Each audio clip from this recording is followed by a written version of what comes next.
Already Nagaon এছপিক phone যোগে জনাইছিল যে কিবা দুৰ্বৃত্তৰ ষড়যন্ত্ৰ কৰিছে মোৰ ওপৰত। অচিক ফোন কৰিছিল। অচি আধা ৰাস্তাত ভুল বাটেৰে আমাৰ এমপিক লৈ যায় ষড়যন্ত্ৰমূলকভাৱে।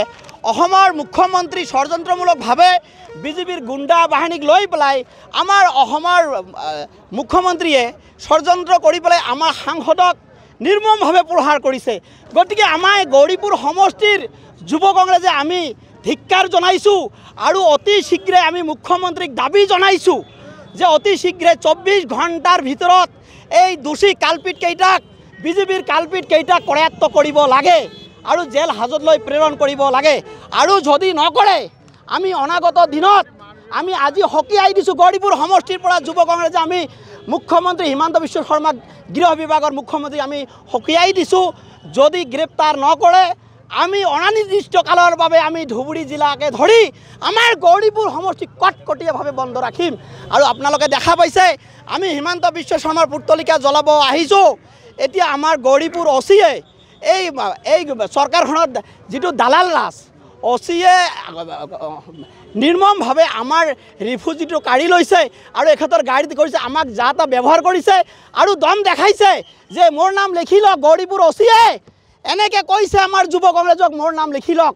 তেনেহ'লে এই অচিয়ে তেনেহ'লে চিন্তা কৰক প্ৰশাসন অসম পুলিচে কেনেকৈ মুখ্যমন্ত্ৰীৰ দাফতত চলি আছে। আমাৰ ৰাইজৰ যিখিনি কাণ্ড আমাৰ মানে যিখিনি তত্বাৱধানত থাকিব লাগে সেনেকৈ অসম পুলিচে ৰখা নাই। আমাৰ গৌৰীপুৰ পুলিচে তেনেকৈ ৰখা নাই। আমি দেখা পালোঁ তাৰ চৰিত্ৰ। কাৰণ আজি যেনেকৈ অচিয়ে আমাক যেনেকৈ দম দিলে মোৰ নাম লিখি লওক আমি ভয় নকৰোঁ। তেনেহ'লে যদি ভয় নকৰে আমি গণতান্ত্ৰিকভাৱে যুৱ কংগ্ৰেছে আমি ৰাস্তাত ওলাই আহিছোঁ।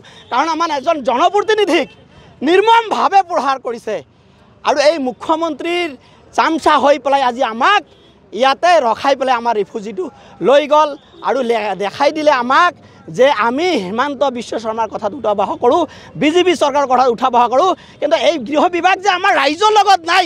এজন প্ৰতিনিধি যদি আমাৰ যদি তেনেকৈ যদি এজন প্ৰতিনিধি সাংসদ ভাৰতবৰ্ষৰ ভিতৰত 10 লাখ ভোটত জিকি পেলাই এজন সাংসদ হৈছে ধুবুৰী লোকসভাৰ পৰা, সেই সাংসদৰ যদি নিৰাপত্তা নাই তেনেহ'লে আমাৰ সাধাৰণ ৰাইজৰ আমাৰ গৌৰীপুৰ সমষ্টিৰ ৰাইজৰ তেনেহ'লে আমাৰ কি নিৰাপত্তা থাকিব? অসমৰ ৰাইজৰ কি নিৰাপত্তা থাকিব? গতিকে আমি এই অসমৰ মুখ্যমন্ত্ৰীক অতি শীঘ্ৰে পদত্যাগ কৰিবলৈ দাবী জনাইছোঁ। গৌৰীপুৰ সমষ্টিৰ যুৱ কংগ্ৰেছৰ সভানেত্ৰী হাজবেণ্ড হিচাপে জিলা কংগ্ৰেছৰ জেনেৰেল ছেক্ৰেটাৰী হিচাপে মই আৰু বেছি নকওঁ যে আমি আজিলৈকে বাট চাই থাকিম।